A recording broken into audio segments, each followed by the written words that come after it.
They said the Pacific jungles would swallow any army that dared to fight there. They said the Japanese were too entrenched, the terrain too unforgiving, and the diseases too deadly. But in 1942, one American division walked into that darkness and refused to stop.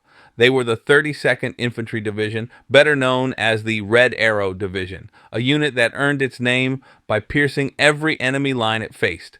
What followed was one of the harshest, most unrelenting combat journeys of World War II, a campaign of mud, disease, starvation, and brutal close quarters fighting that most Americans today have never heard about.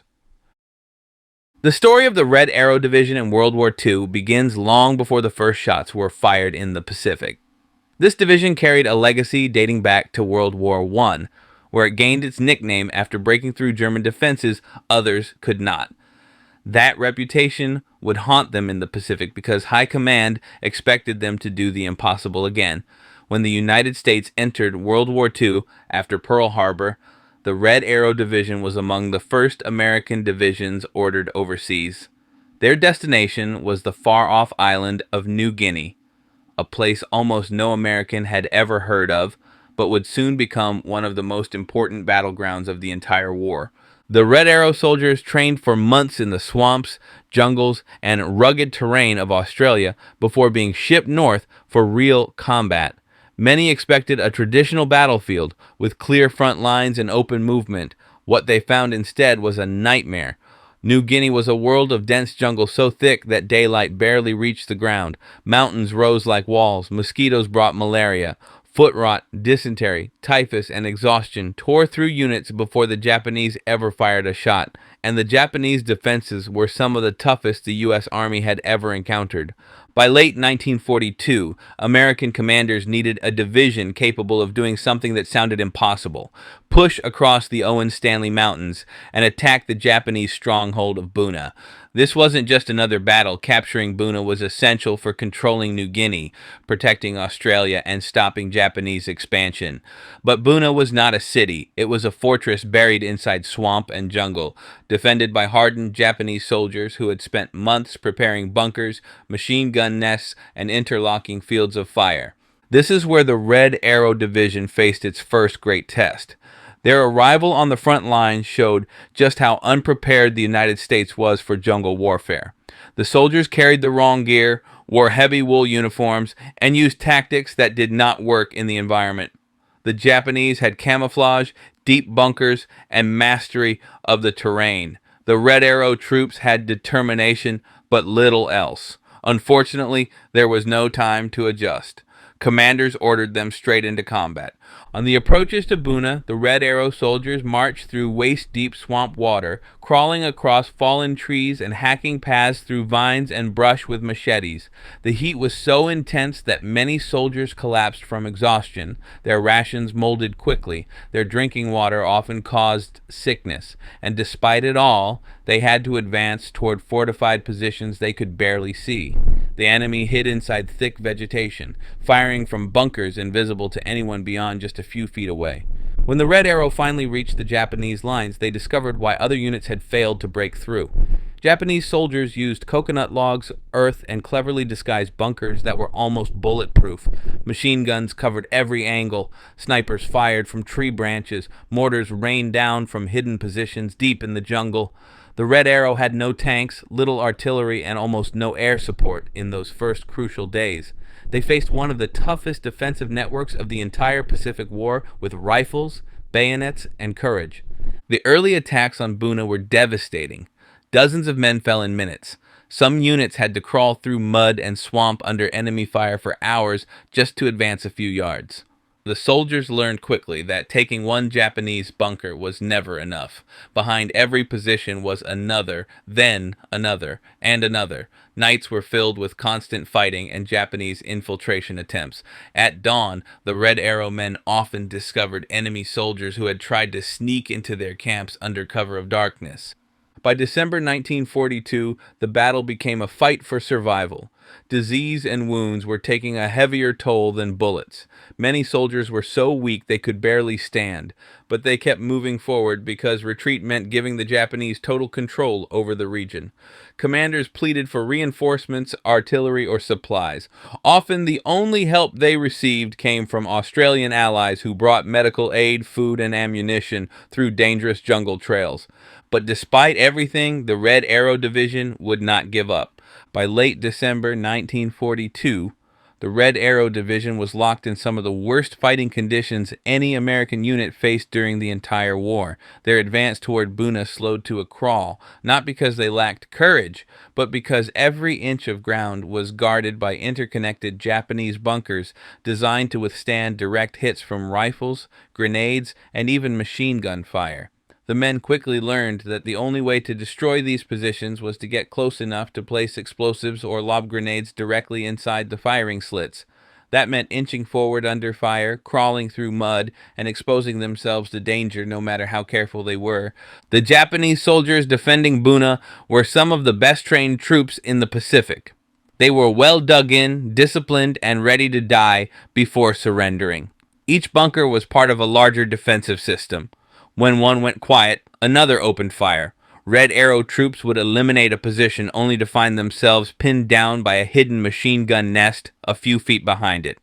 The sounds of battle echoed through the swamps, with gunfire, shouting, and explosions blending into the constant buzzing of insects and the heavy jungle air. It was during this period of extreme hardship that the Red Arrow began to show exactly why they had earned such a fierce reputation. Despite disease, hunger, and exhaustion, they refused to retreat. Small squads crawled forward under fire, flanking Japanese positions where possible and directly assaulting them when there was no other choice. Medics risked their lives every hour of the day, dragging wounded men out of exposed areas. Soldiers who had fevers so high they could barely think still picked up their weapons and followed their units forward. The battle was no longer just about strategic goals. For many, it became a matter of pride and survival. Finally, in early January 1943, after weeks of relentless combat, the Red Arrow Division made a breakthrough. Through coordinated attacks with Australian forces and sheer determination, they pushed deep into the Japanese defensive lines and began collapsing the enemy's final strongholds. Bunkers that had held out for days fell in minutes as American and Australian troops overran them with grenades, rifles, and close-quarters fighting. The Japanese defenders fought to the last man, but their lines were collapsing. When Buna finally fell, it marked one of the first major Allied victories against the Japanese on land during World War II. It also came at an enormous cost. Entire companies were reduced to a handful of survivors. Disease ran rampant. The Red Arrow had suffered more casualties from illness than from enemy fire, yet they never failed to accomplish the missions they were given. But their war was far from over. After barely recovering from the battle for Buna, the division was immediately pushed into new operations. They were sent to Sanananda, another Japanese fortification network designed to hold off Allied troops for as long as possible. Here, the Red Arrow once again found themselves up against deep bunkers, thick jungle, and well-camouflaged defenders, and once again they pushed forward with unrelenting determination. In Sanananda, the conditions were even worse. Bodies of fallen Japanese soldiers lay unburied for days because the fighting was too intense to reach them. The smell of decay hung heavy in the air. Malaria turned healthy men into skeletons in a matter of days. Many soldiers had to lean on their rifles for support as they advanced because their legs shook uncontrollably from fever. Yet they kept fighting because they knew stopping meant allowing the Japanese to regroup and launch counterattacks. The enemy here was equally determined. Japanese soldiers, low on supplies and starving, fought like cornered animals. Some launched desperate nighttime attacks trying to break through American lines. Others used concealed tunnels and trenches to appear suddenly behind advancing troops. Every tree root, every fallen log, and every mound of dirt could hide a sniper or machine gun. It was a battlefield where survival meant constant alertness every hour of the day. By the end of January 1943, the Red Arrow Division and their Australian allies finally broke the resistance at Sanananda. The campaign in Papua was officially over. The cost, however, was heartbreaking. The division had suffered thousands of casualties, and nearly every soldier had experienced severe illness. But what they accomplished changed the course of the war. Their victories helped halt Japanese expansion, secured key airfields, and gave the Allies a foothold that would ultimately allow them to take the fight back across the Pacific. In recognition of their performance, General Douglas MacArthur praised the Red Arrow Division as one of his finest fighting units. Their reputation had grown, not because of advanced weaponry or overwhelming numbers, but because of their raw determination and refusal to quit. Still, there was little time for celebration.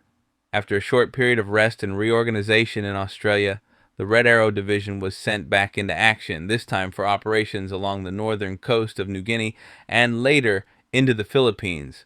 The division's soldiers knew the challenges ahead would be just as brutal, if not worse, than what they had already faced. But by now they understood the Pacific War in a way few others did. They knew how to move through the jungle, how to fight the enemy, and how to survive. Their next chapters would take them through Sidor, Aitape, Wewak, and eventually the mountainous regions of Luzon in the Philippines. Each new campaign brought new horrors, new victories, and new sacrifices. The Red Arrow Division, hardened by their experiences and driven by a relentless sense of duty, would once again be asked to do the impossible. And as they had before, they would rise to meet the challenge. When the Red Arrow Division returned to combat for the next phase of the Pacific War, they were no longer the inexperienced unit that had struggled in the swamps of Buna.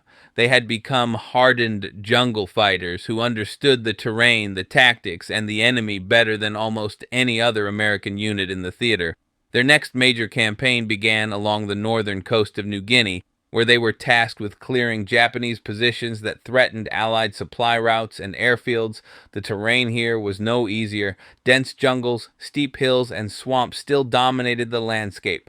But the Red Arrow soldiers now knew how to move silently through undergrowth, how to spot hidden bunkers, and how to react instantly when ambushed. In early 1944, the division took part in the fighting around the towns of Sidor and Akelmor. Unlike the desperate battles at Buna or Sanananda, the Japanese defenses in these areas were smaller and more scattered. Still, the enemy fought fiercely, retreating through the jungle and launching ambushes whenever they had the chance. The Red Arrow used their growing mastery of jungle warfare to outmaneuver the enemy, cutting off escape routes and forcing the Japanese into engagements they could not win. Each victory pushed the Japanese farther inland and helped secure key points for the Allied advance. But the toughest challenge was waiting at Aitape and Wewak. When the Red Arrow arrived there in mid-1944, they found themselves facing thousands of Japanese troops who had been ordered to fight to the last man. The battles in this region were some of the harshest the division had faced since Buna.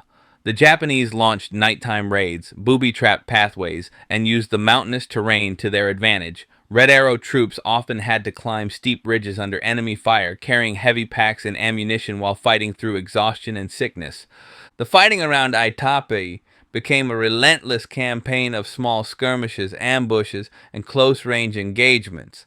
Unlike earlier battles where the Japanese held defensive lines, the enemy here constantly moved through the jungle in small groups, hiding in ravines and caves.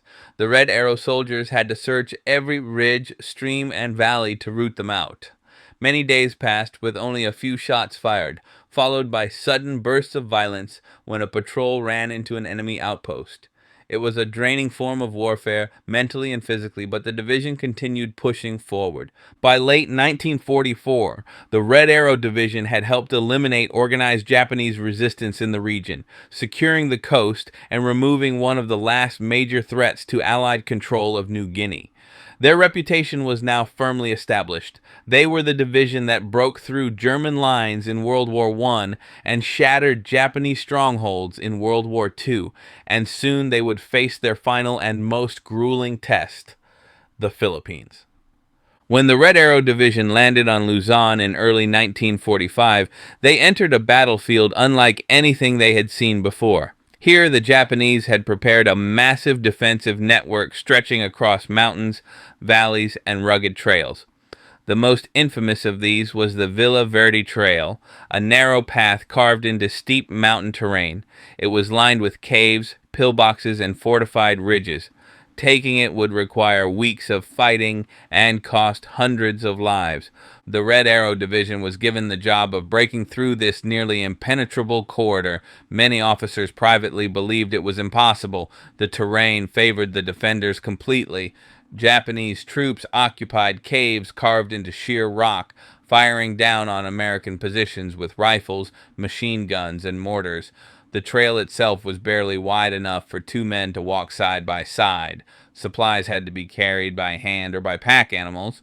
When a soldier fell, it often took hours to retrieve him because the cliffs and trenches made movement painfully slow.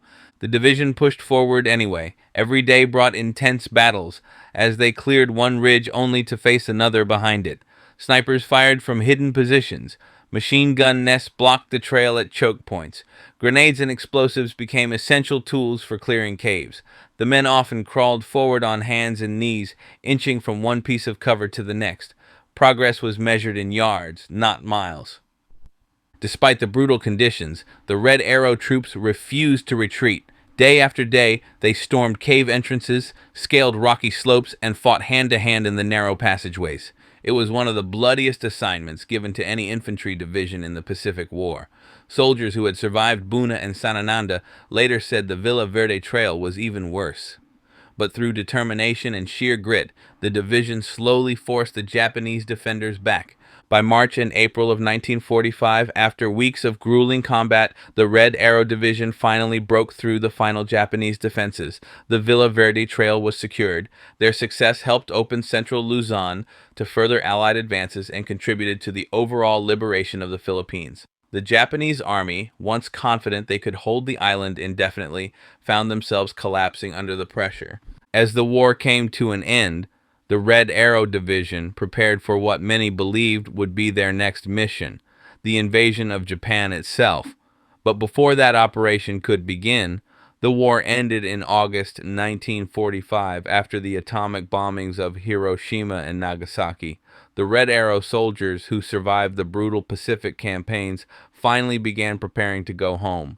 Many carried lifelong injuries, both physical and emotional, but they also carried pride. They had faced some of the worst conditions of the entire war and emerged victorious. They had fought in swamps, jungles, mountains, and caves. They had taken on some of Japan's toughest units and overcome impossible terrain.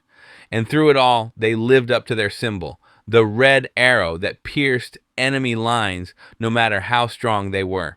The legacy of the Red Arrow Division is one of endurance, sacrifice, and relentless determination. While other divisions gained fame in Europe, the Red Arrow fought in places many Americans could barely find on a map.